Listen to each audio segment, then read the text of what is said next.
hate talking about sin. I warn you, this is the Lent season, so if you've noticed a theme the last few sermons, the whole purpose of this kind of this season is preparation for Easter, where we talk about resurrection. But the journey between Lent and Easter is filled with a lot of things like self-reflection. And we hate to talk about sin. I'm going to qualify that, though. We actually really love talking about sin, just so long as we're talking about somebody else's, right? I mean, we love to confront other people on what we perceive as their glaring faults. Isn't that always how it goes? We really like to either avoid talking about our own sin, or we make excuses about our own shortcomings. I am the way I am because, well, it's everybody else's fault. We loudly proclaim, "You can't judge me." If anyone is foolish enough to try to attempt, or even make the attempt, to make us face our own sin. Because talking about sin is hard. It is hard to acknowledge that there is something wrong with us. It is hard for us to come to terms with the fact that we are the authors and principal contributors to our own broken story. It is painful to feel the shame of not measuring up to what we know we should be. It is unsettling to recognize that our own thoughts and our actions and behaviors hurt others and contribute to the brokenness of the world. Acknowledging where we have fallen short can be brutally disturbing. So we do everything we can to avoid the process through outright denial that what we are doing is in fact wrong, or through the use of justification, saying, yes, we are wrong, but we have a really good reason to be, and it's somebody else's fault. We hate facing the evil within. We would much rather talk about the perceived evils of society, injustice, war, hunger. And we want to blame others for those large social sins as well. Well, it's the government's fault, or it's rich people's fault. Never once stopping to think about how our own actions contribute to the systematic sins of our culture. It's always someone else's fault. But here's the thing. It isn't. One of the core tenets of our faith is that you and I and everyone else on the planet do wrong things. I am a sinner. You are a sinner. Everyone is a sinner. It's like some twisted version of Oprah's My Favorite Things. Everybody gets some sin. Now, I do know this. Most people, unless they are a sociopath, will admit that they sin. If you say you've never done anything wrong, then you really need to see me after church, because we need to exorcise a demon or call a psychiatrist. I'm just going to put that out there. I have never once in a pastoral counseling session had someone say to me that they are sinless. But I have heard people use all kinds of mental gymnastics in an attempt to justify their behavior. The problem is that when we do this, we're not really being Christians. You see, for the Christian to be truly transformed, we can't just admit sin in the broadest terms. And we can't blame someone else so as to mitigate the severity of our own offense. If we are all sinners, then part and parcel with that knowledge is confession. We have to fully own and confess our mistakes. And this is the stumbling block for most people. A full, unqualified, unjustified confession. I am not just a sinner, but as Paul confesses, I am the chief sinner. I seek no justification for my actions. No, well, I might be sinning right now, but it's all of these other people's fault. I have heard too many confessions from people who want to blame everyone else when they screw up. We only want to own our sin fractionally. We only want partial responsibility. The thing is is that without fully owning our sin, we can't begin the transformational process we call salvation. Because salvation and transformation begin with repentance. In Luke 15, Jesus tells one of his most famous parables. And it's one of my absolute favorite. If you've been here very long, I preach on it about once a year. The parable of the prodigal son. It is one of Jesus' deepest, multi-layered stories. And like I said, I have preached on it a lot. And I will continue to preach on it until the end of my career, probably. Because this story is really like, and I've used this expression when we talk about some of Jesus' parables. This story is like a diamond. And every time you shine a light on it, you turn it a certain way, it looks a little bit different. There's a new facet that emerges. And I've always thought, at some point, I'm going to reach the bottom of this story and I'm going to be done with it. But every time it comes back up in the lectionary and I read it again, well, there's another thing that shows up. So for today's sermon, I'm not going to read the whole thing because it's a rather long story. But I'm going to focus on a piece of it. And I want you to go back. This is homework. You can go back and read the whole thing. It's like I said, it's Luke chapter 15. It's not that long, but it's pretty long for a sermon. Read the whole story. It's really a great story. The story begins like this. A man has 2 sons. And the younger son somehow convinces his father, while he's still living, to go ahead and give him half of the inheritance. Now, I know this parent seems to be enabling this son, but that's another sermon altogether. Whatever reason, he gets half his inheritance. So this younger son takes his inheritance, and he moves to a faraway land, let's say California. And as young men who have too much money, big dreams, and not enough responsibility are prone to do, he blows it on fast cars, expensive booze, and hot girls. I mean, what else is a young man going to do?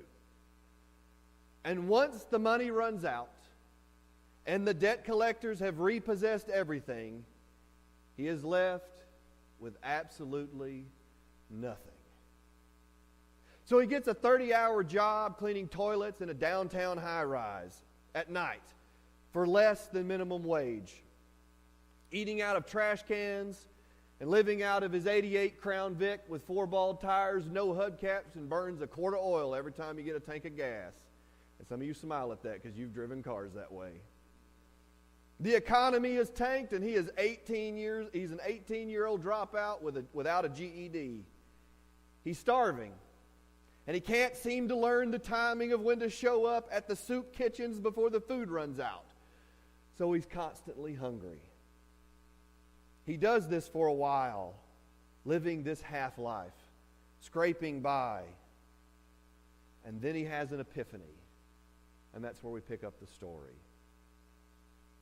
When he came to his senses, he said, "How many of my father's hired servants have food to spare, and here I am starving to death?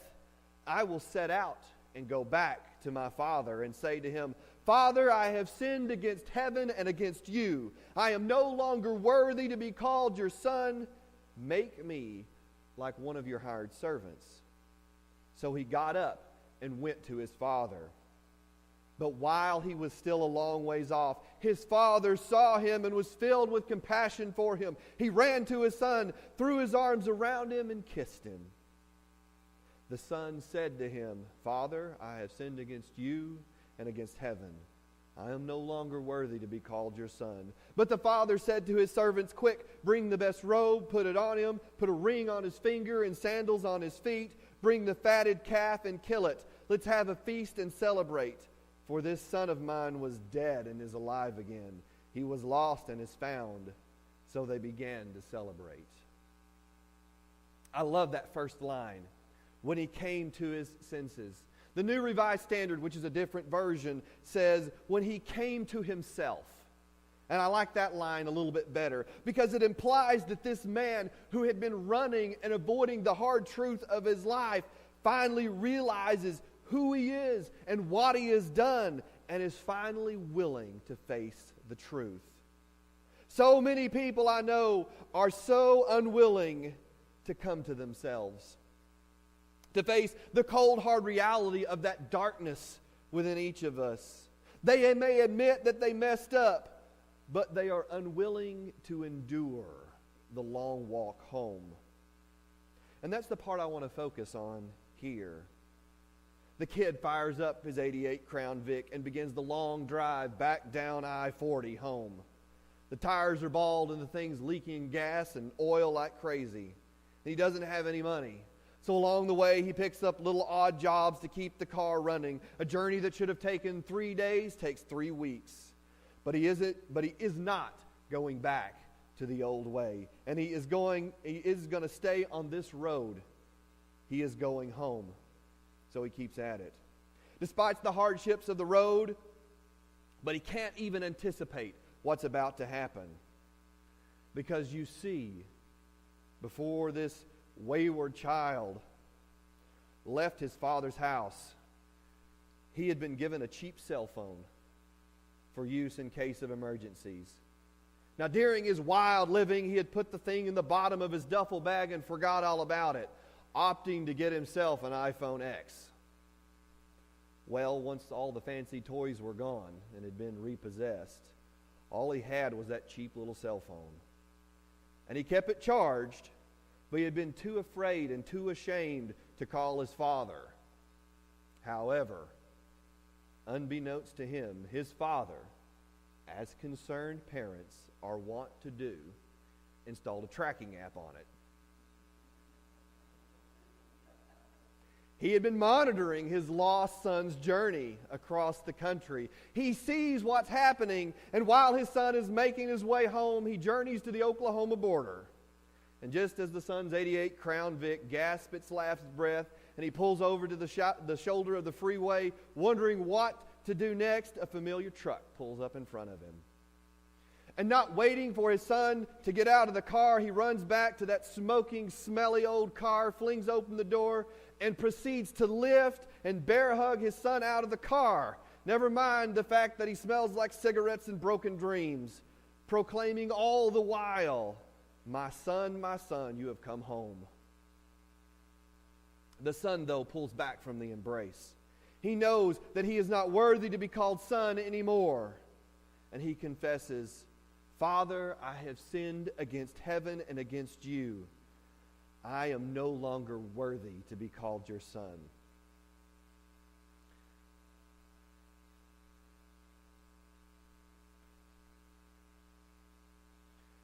Funny, he noticed something. His father was crying. He had never seen the old man cry before. In a stunning bit of illogical grace, the father almost seems to ignore the confession. He waves at a couple of workers he has brought with him. "Quick, bring some clean clothes and GPS the nearest steakhouse. For this son of mine who was dead is now alive.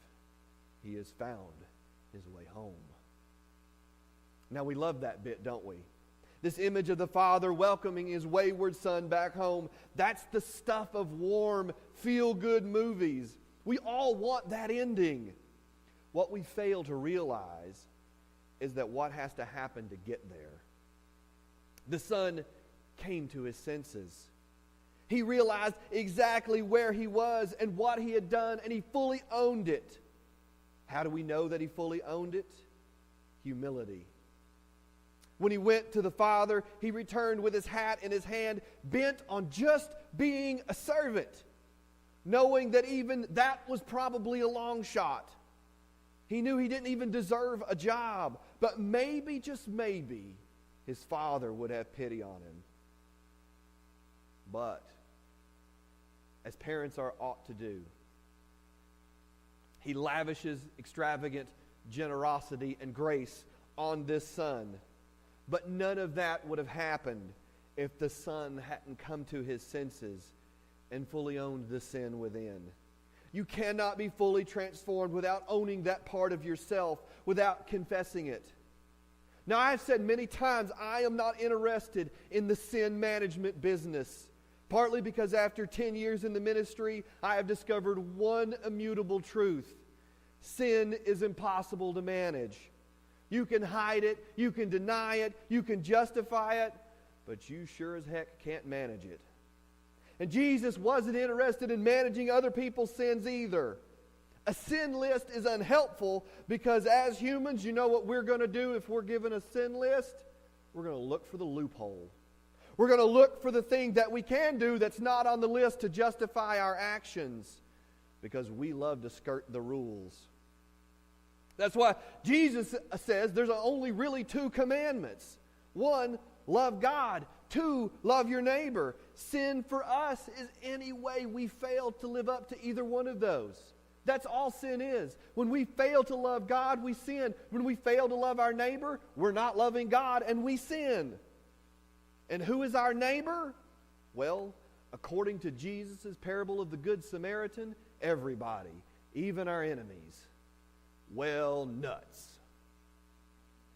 When we fail to love, we sin. Period. That's the standard. And if you need a good working definition of love, because, we're always looking for the loophole, read 1 Corinthians 13. That gives you a great working definition. When we define sin this way, though, all of the excuses and the justifications we make about our sin seem pretty paltry and hollow. For life to happen, real life, we have to be able to face and confess our sin. And when we do that, we begin the long walk home. That is the point of today's reading from the Psalms. Every Sunday I have Ben, and he volunteers every Sunday. Like if I didn't have it, he would be completely crestfallen that he didn't get to read the Psalms.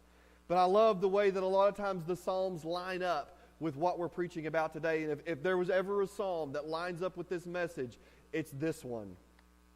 Blessed is the one whose transgressions are forgiven, whose sins are covered. Blessed is the one whose sin the Lord does not count against them, and in whose spirit is no deceit.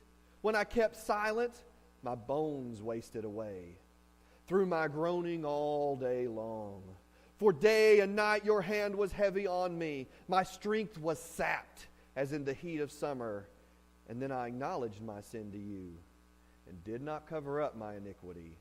I said, I will confess my transgressions to the Lord, and you forgave the guilt of my sin. Therefore let all the faithful pray to you while you may be found. Surely the rising of the mighty waters will not reach them. You are my hiding place. You will protect me from trouble and surround me with songs of deliverance. I will instruct you and teach you in the ways you should go. I will counsel you with my loving eye on you. Do not be like the horse or the mule, which have no understanding, but must be controlled by bit and bridle, or they will not come to you. Many are the woes of the wicked, but the Lord's unfailing love surrounds those who trust in him. Rejoice in the Lord and be glad, you righteous. Sing all you who are upright in heart. Do not be like the horse and the mule. Now, I grew up on a farm. And we didn't have horses and we didn't have mules, but we had cows. And cows are pretty dumb. And sometimes they're a little stubborn. And I would say that my father is not, well, he's kind of patient. But with those animals, sometimes he could just lose it. They would never, especially heifers, right before they're supposed to be adults. They're not really the brightest thing in the world. And you would have to move them sometimes from field to field. And there would always be one, God rest her soul, who just couldn't figure life out. And there were many a dent in the front of the hood of the farm truck where Dad had gotten mad enough and had given that little stubborn cow a bump. To this day, our farm trucks, there's dents in the hoods where he bumped them just a little bit because they wouldn't go where they needed to go. And so I picture the psalmist, and this is an agrarian society 4,000 years ago. They had a unique understanding of stubborn animals. And so it makes a really great analogy here. Do not be like the horse and the mule. Do not stubbornly cling to your own way of doing things. Do not hold half-truths, but rather Blessed is the one whose transgressions are forgiven, whose sins are covered.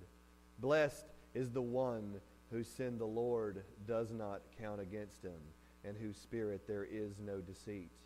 In verse 3, he talks about how when he held it all in, when he tried to keep silent, his very bones wasted away. That's some powerful language there. And he felt this heavy weight on him. And then he says, I acknowledged my sin, and I didn't cover it up anymore. I just owned it. And I confessed, and you forgave the guilt of my sin. Period. I like that. Confession and forgiveness. There's no having to do penance. There's none of that kind of thing available. When we make that confession, we can begin the long walk home back to God. And God is always faithful. He is this loving Father whose grace seems annoyingly extravagant, waiting for people to come back to Him. And so my prayer is that we walk through this season of Lent, we're willing to look deeply at ourselves, our true selves, the bits and parts of us that we know are dark, that we're afraid to confront, or that we justify. And that we be a people who are willing to own those things through free confession to God, knowing that the beginning of that walk home and that beginning of that transformation starts with owning all of us. As we stand and pray. Dear Heavenly Father, I love you so much, and I thank you for this day and this chance to be here. And my prayer is that we would be a people who are not afraid to confess that darkness within ourselves.